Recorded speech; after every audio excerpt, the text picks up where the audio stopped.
guys, morning and welcome to the John Warner Sports Centre. Here it's 7 o'clock and we are about to go swimming. I'm not going to take you in here because I'll probably get thrown out for being some weirdo with a camera in a pool. But if I do any cross training, it's swimming. But I'm going to go and do this, and while I do this, I'm going to give you a bit of footage I did earlier, or not earlier, but earlier on in the week, about cross training, the benefits of cross training, all that sort of stuff. So I'm going to go in there. I'll catch you guys after. Right, so cross training. Cross training is something I think people do neglect when they're marathon training. I know when I started out, I didn't bother. Cross training is awesome because it kind of it balances out your muscle usage, if that makes any sense. So you're running and you're using the same things. By cross training, you're strengthening your core, you're working other parts of your body. Obviously, the cardio benefits are huge. You're going to be maintaining fitness, and you're going to be probably improving fitness despite all the running. Through cross training, you'll be topping up as well. So that's just some of the benefits of it. Cross training is awesome if you're like injured. Obviously, hope none of you are injured, but cross training is awesome if you're injured, because you can then, you know, continue to work on your cardio, continue to work on your fitness, and you ain't hopefully irritating the injury. But yeah, I think that the benefits that I feel from cross training when I'm marathon training, while I put it in, is really because, as I say, I'm working muscles that I'm not necessarily working when I'm running. I'm strengthening, I'm working on my core, I'm improving my cardio, and all those things make me a better marathon runner. So using cross training to strengthen up will hopefully, like I said, avoid injuries, or at least, you know, reduce the risk of injuries.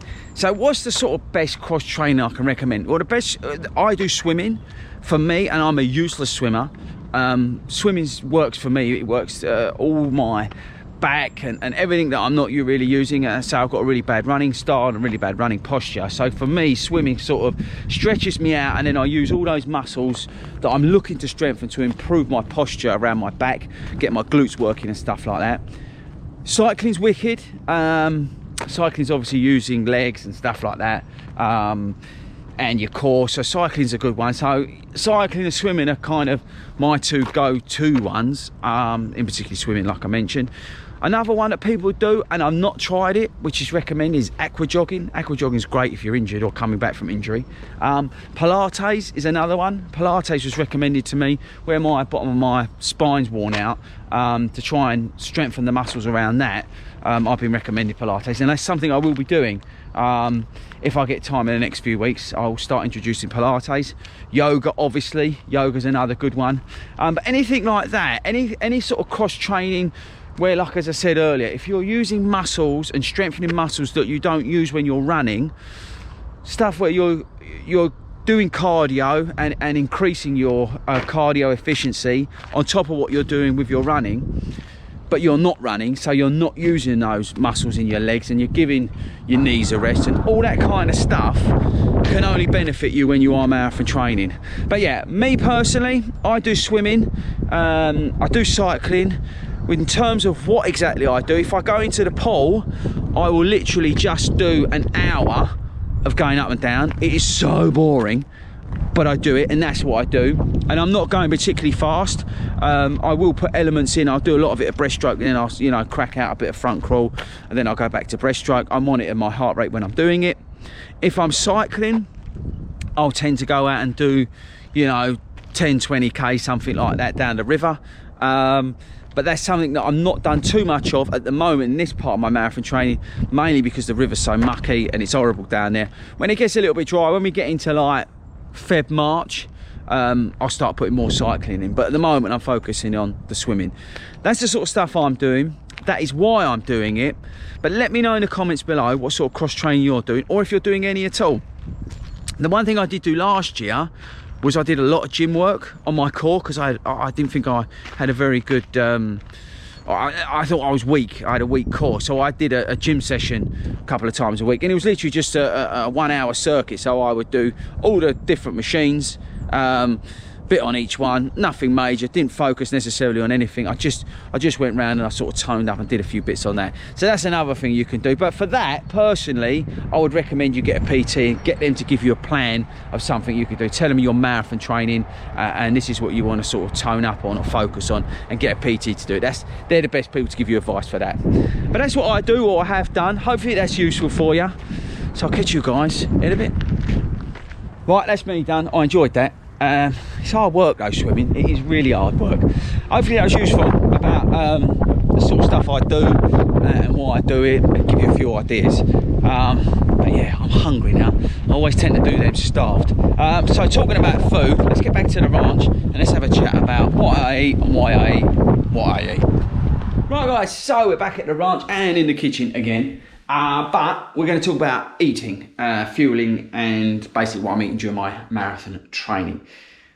I mentioned it the other day, the porridge. So hang on, let's go back a step. So this morning, I didn't have anything before I went and done that swim because it's early. I prefer not to. I'm going to now have a bowl of the kids' cereal. If I am running, like I did the other day, I think it was on Monday's video, I have these, which is just the stuff from Aldi. I'll have one sachet if I'm doing just a normal recovery run or basically anything under 22 kilometres. And I'll have 2 long run day or races. And I usually have about 2.5 hours gap from having them to going out and run. That's my breakfast when I'm running. Today's a funny one because we've got the juniors tonight. I don't know whether I'll take you along or not. I don't really like filming where the kids are, but I may take you along just to show you where we do it. But because we've got the juniors tonight, so tonight, sorry, to get my brain into gear. So at lunchtime, I'm going to be having this, which I don't know whether you can see it, is a high protein, low fat kind of ready meal. I don't really like ready meals, but it suits convenience wise on the days I'm teaching. So this has got loads of chicken, loads of like cabbage and stuff like that. So I get, you know, like I said, the some protein and some goodness. On the days I'm not having the sort of protein meals, I alternate with carbs. So a good example would be the pizza from Tesco's. So I'll have that for dinner. I kind of alternate, and that's why I've got these 2 out, is I try and alternate between the sort of protein intake and the carb intake. If I'm not having a pizza, I may have a carbonara or I may have some other form of pasta.